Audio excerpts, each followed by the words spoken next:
ಈಗ ಮನೆಗೆ ಅಂದ್ರೆ ಒಂದು ಅಂದಾಜು ಎಷ್ಟು ಬರ್ಬೋದು, ಯಾವ ರೀತಿ? ಒಂದು 45ರಿಂದ 50 ಸಾವಿರ ಇನ್ವೆಸ್ಟ್ ಮಾಡಿದ್ರೆ ಒಂದ್ ಥರ್ಡ್ ಬಲೂನ್ ಹೇಳಿ ಸರ್. ಇದು ನೋಡಿ, ನೀವು ಹಳೆ ಕಾಲದಲ್ಲಿ ನೋಡಿಬಹುದು, ಗೋಬರ್ ಗ್ಯಾಸ್ ಸೆಟಪ್ ಅಂದ್ರೆ ಡೂಮ್ ಶೇಪ್ ಸೆಟಪ್ ಅಂತ ಹೇಳ್ತಾರೆ. ಸೊ ಅದಕ್ಕೆ ತುಂಬಾ ಜನ ಹೇಳ್ತಾರೆ ಮೇಂಟೆನೆನ್ಸ್ ಜಾಸ್ತಿ, ಅದಕ್ಕೋಸ್ಕರ ಎಷ್ಟೋ ಜನ ಮುಂಚೆ ಬಳಸ್ತಿದ್ದವರು ಆಲ್ರೆಡಿ ಸ್ಟಾಪ್ ಮಾಡಿದ್ರು. ಖಂಡಿತ ಎಕ್ಸ್ಪೆಂಡಿಚರ್ ಜಾಸ್ತಿ, ಖರ್ಚು ಜಾಸ್ತಿ, ಮತ್ತೆ ಜೊತೆಗೆ ಶ್ರಮ ಪಡಬೇಕಾಗತ್ತೆ ಅಂತ ಹೇಳಿ. ಸೊ ಅದಕ್ಕೋಸ್ಕರನೇ ಇದು ಲೇಟೆಸ್ಟ್ ಟೈಪ್ ನಮ್ಮಲ್ಲಿ ಇರೋದು. ಇದನ್ನ ಬಲೂನ್ ಟೈಪ್ ಅಂತ ಕರೀತಾರೆ. ನಮ್ಮಲ್ಲಿ ಏನಾಗುತ್ತೆ, ಬಂದಿ ಸಗಣಿ, ಗಂಜಲ ಮತ್ತೆ ವಾಶ್ ಮಾಡ್ತೀವಲ್ಲ ನೀರು, ಅದೆಲ್ಲ ಒಂದು ಗುಂಡಿನಲ್ಲಿ ಸ್ಟೋರ್ ಮಾಡೋ ರೀತಿ ಮಾಡ್ಕೊಂಡಿದ್ದೀವಿ. ಹೆವಿ ಇದಲ್ಲ ಮೆಟೀರಿಯಲ್ ಅದು. ಹೌದು. ಸೊ ಇದು ಟಫ್ನೆಸ್ ಇರುತ್ತೆ, ಪ್ಲಾಸ್ಟಿಕ್ ಇದು ಆಕ್ಚುಲಿ ಟಫ್ನೆಸ್ ಇರುತ್ತೆ, ಜೊತೆಗೆ ಬಿಸ್ಲಿಗೂ ಏನೂ ಆಗಲ್ಲ, ಇವನ್ ಯಾವ್ದೇ ರೀತಿ ಮಳೆಗೂ ಏನಾಗಲ್ಲ. ಇಂಟೆನ್ಷನ್ ಆಗಿ ಏನೋ ಪ್ಲಂಜ್ ಮಾಡಿದ್ರೆ ಸಾಕು ಮಾತ್ರ ಡ್ಯಾಮೇಜ್ ಆಗುತ್ತೆ ಹೊರತು ಏನು ಕಾಮನ್ ಆಗಿ ಏನೂ ಆಗಲ್ಲ. ಯಾವುದೇ ರೀತಿ ಕ್ಲೈಮೇಟ್ ಕಂಡೀಷನ್ ಏನೂ ಆಗಲ್ಲ. ಇದು ಎಲ್ಲ ಅಡ್ಜಸ್ಟ್ ಆಗುತ್ತೆ. ನಾವೇನ್ ಮಾಡ್ತೀವಿ, ಅಲ್ಲಿ ಸಗಣಿ ಮತ್ತೆ ಗಂಜಲ ಮತ್ತೆ ನೀರ್ ಹಾಕ್ಬಿಟ್ಟು ಬಿಡ್ತಾ ಇದೀರಿ, ಹಾಕ್ಬಿಟ್ಟು ಬಗಡ ತರ ಮಾಡ್ಕೊತೀವಿ. ಹೌದು, ಆ ಬಗಡ ಏನ್ ಮಾಡ್ತೀವಿ, ಇಲ್ಲಿ ಪಂಪ್ ಮಾಡ್ತೀವಿ, ಅದ್ರೊಳಗಡೆ ಸ್ಟೋರ್ ಆಗುತ್ತೆ, ಅಲ್ಲಿ ಬರುತ್ತೆ. ಸೊ ಏನ್ ಮಾಡ್ತೀವಿ, ಇಲ್ಲಿ ಒಂದು ಪೈಪ್ ಕಾಣುತ್ತೆ, ನೋಡ್ರಿ ಹೋಗೋಣ ಅಲ್ಲಿಗೆ. ನೋಡಿ ಇದೊಂದು ಪೈಪ್ ಕಾಣುತ್ತೆ, ಏನ್ ಮಿಕ್ಸ್ ಆದಂತ ಗಂಜಲ ಇದ್ರೊಳಗೆ ಬಂದಿದ್ದು ನೋಡಿ, ಇಲ್ಲಿ ಬಗಡ ತರ ಮಾಡ್ಕೊಂಡಿರ್ತೀವಲ್ಲ, ಇಲ್ಲಿ ಬರುತ್ತೆ. ಈ ಪೈಪ್ ಇದೆಯಲ್ಲ, ಈ ಪೈಪ್ ಮೂಲಕ ಇದಕ್ಕೆ ಡಂಪ್ ಮಾಡ್ತೀವಿ, ಇದ್ರೊಳಗಡೆ ಡಂಪ್ ಮಾಡ್ತೀವಿ. ಅಂದ್ರೆ ಸಕ್ ಮಾಡುತ್ತೆ, ಯಾವ ತರ ಅದು ಆಗುತ್ತೆ? ಏನಿಲ್ಲ, ಆ ನೀರ್ ಬಿಟ್ಟ ತಕ್ಷಣ ಆಟೋಮೆಟಿಕ್ ಒಳಗಡೆ ಹೋಗುತ್ತೆ, ಆಟೋಮೆಟಿಕ್ ಬಂದ್ಬಿಡುತ್ತೆ. ಓಕೆ. ಸೊ ಬಂದಿದ್ದು ಏನಾಗುತ್ತೆ ಅಂದ್ರೆ, ಇಲ್ಲಿ ಕೊಳೆಯುವಂತ ಕ್ರಿಯೆ ಆಗುತ್ತೆ, ಯಾವುದೇ ರೀತಿ ಏರ್ ಕಾಂಟ್ಯಾಕ್ಟ್ ಇರೋದಿಲ್ಲ. ಅನರೋಬಿಕ್ ಕಂಡೀಷನ್ ಅಲ್ಲಿ ಇದು ಅನರೋಬಿಕ್ ಡಿಕಂಪೋಸ್ ಆಗ್ತಾ ಹೋಗುತ್ತೆ. ಸೊ ಅದರಿಂದ ಅನರೋಬಿಕ್ ಡಿಕಂಪೋಸ್ ಆಗೋದ್ರಿಂದ ಏನಾಗುತ್ತೆ, ಮೀಥೇನ್ ಗ್ಯಾಸ್ ಪ್ರೊಡ್ಯೂಸ್ ಆಗುತ್ತೆ. ಆ ಮೀಥೇನ್ ಗ್ಯಾಸ್ ನ ನಾವು ಇಲ್ಲಿಂದ ಓಕೆ ಜನರೇಟ್ ಆಗಿದೆ, ಇದ್ರ ಮೂಲಕ ಎಕ್ಸಿಟ್ ಆಗುತ್ತೆ. ಯೂಶುವಲ್ ಆಗಿ ಮೇನ್ಲಿ 3 ಗ್ಯಾಸ್ ಇದರ ಮೂಲಕ ಪ್ರೊಡ್ಯೂಸ್ ಆಗುತ್ತೆ. ಒಂದು ಮೀಥೇನ್ ಗ್ಯಾಸ್, ಒಂದು ಕಾರ್ಬನ್ ಡೈಆಕ್ಸೈಡ್, ಇನ್ನೊಂದು ಹೈಡ್ರೋಜನ್ ಸಲ್ಫೈಡ್. ಈ ಬಯೋಗ್ಯಾಸ್ ಅಂದ್ರೆ ಇದೆಲ್ಲದಕ್ಕೂ ಸೇರಿಸಿ ಬಯೋಗ್ಯಾಸ್ ಅಂತೀರಾ? ಹೇಗೆ ಅದು? ಇದೆಲ್ಲ ಸೆಟಪ್ ಯೂಶುವಲ್ ಕಂಪ್ಲೀಟ್ಲಿ ಇದು ಪ್ಲಾಂಟ್ ವೇಸ್ಟ್ ಯೂಸ್ ಮಾಡ್ಕೊಂಡು ಗ್ಯಾಸ್ ನ ಪ್ರೊಡ್ಯೂಸ್ ಮಾಡ್ತಾರೆ, ಅದನ್ನ ಬಯೋಗ್ಯಾಸ್ ಅಂತೀವಿ. ಓಕೆ. ಸೊ ನ್ಯಾಚುರಲ್ ರಿಸೋರ್ಸ್ ನ ಯೂಸ್ ಮಾಡ್ಕೊಂಡು ಗ್ಯಾಸ್ ನ ಪ್ರೊಡ್ಯೂಸ್ ಮಾಡ್ತಿರಲ್ಲ, that is called biogas. So usual ಆಗಿ ಏನಾಗುತ್ತೆ, ನಮ್ಮಲ್ಲಿ 3 ತರ ಇಲ್ಲಿಗೆ ಬರುತ್ತೆ. ಸೊ ನೀವು ಯಾವಾಗ ಬೇಕಾಗ ಎತ್ಕೋಬಹುದು, ಅದನ್ನ ಯೂಸ್ ಮಾಡ್ಕೋಬಹುದು. ಖಂಡಿತ ಎನಿ ಟೈಮ್ ನಾವು ಗ್ಯಾಸ್ ಯೂಸ್ ಮಾಡಿಲ್ಲ ಅಂದ್ರೆ ಹಂಗೆ ಸ್ಟೋರ್ ಇರುತ್ತೆ, ಅದರೊಳಗೆ ಇರುತ್ತೆ. ಯಾವಾಗ ಬೇಕಾಗ ನಾವು ಗ್ಯಾಸ್ ಯೂಸ್ ಮಾಡಿದ್ರೆ ಆಟೋಮೆಟಿಕ್ ಯೂಸ್ ಅಲ್ಲ, ನೀವು ಯೂಸ್ ಮಾಡಿಲ್ಲ ಅಂದ್ರೆ ಅದು ಮತ್ತೆ ರಿಡ್ಯೂಸ್ ಆಗೋದು ಏನೂ ಆಗಲ್ಲ. ಮೀಥೇನ್ ಗ್ಯಾಸ್ ಇಲ್ಲೇ ಇರುತ್ತೆ. ಇವನ್ ತಿಂಗಳಾದ್ರೂ ಏನಾಗಲ್ಲ. ಏನು ಓಕೆ. ಸೊ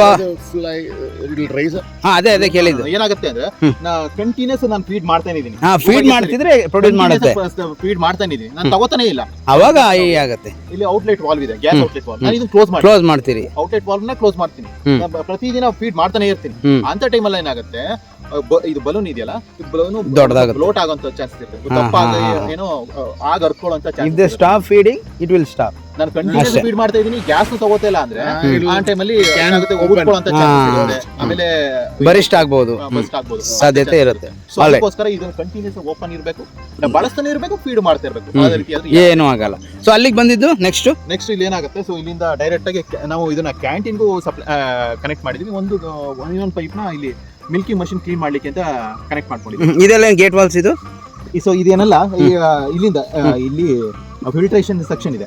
ಇಲ್ಲಿ ಏನಾಗುತ್ತೆ ಅಂದ್ರೆ, ನಮಗೆ ಮೇನ್ಲಿ 3 ಗ್ಯಾಸ್ ಪ್ರೊಡ್ಯೂಸ್ ಆಗುತ್ತೆ. ಒಂದು ಮೀಥೇನ್, ಇನ್ನೊಂದು ಕಾರ್ಬನ್ ಡೈಆಕ್ಸೈಡ್, ಹೈಡ್ರೋಜನ್ ಸಲ್ಫೈಡ್ ತುಂಬಾ ಹಾರ್ಮ್ಫುಲ್. ಸೊ ಅದಕ್ಕೋಸ್ಕರ ಅದನ್ನ ಇಲ್ಲಿ ಟ್ರೀಟ್ ಮಾಡ್ತಾರೆ, ಹೈಡ್ರೋಜನ್ ಸಲ್ಫೈಡ್ ಆಗಿ ಕನ್ವರ್ಟ್ ಮಾಡಿ ಇಲ್ಲಿ ಅಷ್ಟು ಫಂಕ್ಷನ್ಸ್ ಅಲ್ಲಿ ನಡೆಯುತ್ತೆ.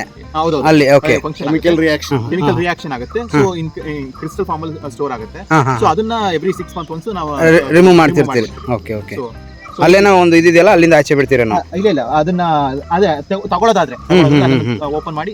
ಓಕೆ. ಸೊ ಇಲ್ಲಿಂದ ಸೀದಾ ಕ್ಯಾಂಟೀನ್ ಕೂಡ ಹೋಗುತ್ತೆ. ಜೊತೆಗೆ ಇಲ್ಲಿ ನಮ್ಮಲ್ಲಿ ಮಿಲ್ಕಿಂಗ್ ಪಾರ್ಲಿಗೆ ಇದು ಬೇಕು, ಬಿಸಿನೀರ್ ಬೇಕು. ಈ ಪ್ರೆಷರ್ ಗೆ ಬ್ಲಾಸ್ಟ್ ಆಗೋದು ಆತರ ಯಾವುದೂ ಇಲ್ಲ. ಈ ಗ್ಯಾಸ್ ತರ ಏನು ಅಷ್ಟೊಂದು ರಿಸ್ಕ್ ಇಲ್ಲ. ಇದು ಜನಕ್ಕೆ ಎಕ್ಸ್ಪೆಂಡಿಚರ್ ಜೊತೆಗೆ ಭಯ ಇದೆ.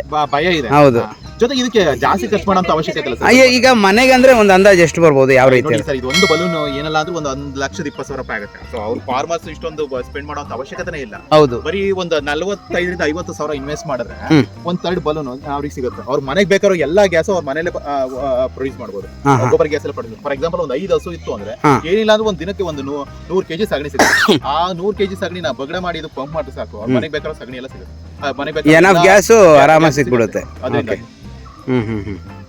ಇದನ್ನ ನೋಡ್ಕೊಂಡು ಬೇರೆ ಕಡೆ ಮನೆಗಳಲ್ಲಿ ಯಾರನ್ನ ಹಾಕೊಂಡಿದ್ದಾರೆ? ಖಂಡಿತ ನಮ್ಮ ಅಕ್ಷಯಕಲ್ಪ ಫಾರ್ಮರ್ಸ್ ಅಲ್ಲಿ ಎಷ್ಟೋ ಜನ ಇದನ್ನ ಅಡಾಪ್ಟ್ ಮಾಡ್ಕೊಂಡು ಕೆಲವರು ಒಂದೊಂದು ಬಲೂನ್ ಕೆಲವರು 2 ಬಲೂನ್ ಎಲ್ಲ ಅಡಾಪ್ಟ್ ಮಾಡ್ಕೊಂಡು ಇವನ್ ನೀವು ತರಿಸ್ಕೊಡ್ತೀರಿ ಇದನ್ನ ಕೇಳಿದ್ರೆ ಏನಾಗುತ್ತೆ ಅಂದ್ರೆ ಒಬ್ರು ವೆಂಡರ್ ಇದಾರೆ ಅವ್ರ ಕಡೆಯಿಂದ ಅವ್ರಿಗೆ ಕನೆಕ್ಟ್ ಮಾಡ್ತೀವಿ ಅವರೆಲ್ಲ ನೀಟಾಗಿ ಮಾಡ್ಕೊಟ್ಬಿಟ್ಟು ಏನೇನ್ ಮಾಡ್ಬೇಕು ಅಂತ ಹೇಳಿ ಹೋಗ್ತಾರೆ ಸೊ ಅದ್ರ ತಕ್ಕನಾಗಿ ರೆಡಿ ಮಾಡಿ ಇಟ್ಕೊಂಡು ಈ ಸ್ಮೆಲ್ ಬಗ್ಗೆ ಹೆಂಗ್ ಹೇಳ್ತೀರಿ ಸ್ಮೆಲ್ ಸ್ವಲ್ಪ ಇರುತ್ತೆ ಆಕ್ಚುಲಿ ಏನಾಗುತ್ತೆ ಅಂದ್ರೆ ಇದು ಓಪನ್ ಸ್ಪೇಸ್ ಇರೋದ್ರಿಂದ ಯಾವುದೇ ಆ ಸ್ಮೆಲ್ ಅನ್ಸಲ್ಲ ಈ ಸ್ಮೆಲ್ ಅನ್ಸೋದೇ ಇಲ್ಲ ನೋಡಿ ಪ್ರತಿದಿನ ಇಲ್ಲಿ ಇಲ್ಲ ನಮಗೂ ಅನ್ನಿಸ್ತಿಲ್ಲ ಸ್ಟಾರ್ಟಿಂಗ್ ಏನೋ ಅನ್ಸ್ತು ಸೊ ಈಗ ಅಡ್ಜಸ್ಟ್ ಆಗೋಯ್ತು ನಮಗೂ ಒಂದ್ ದಿನಕ್ಕೆ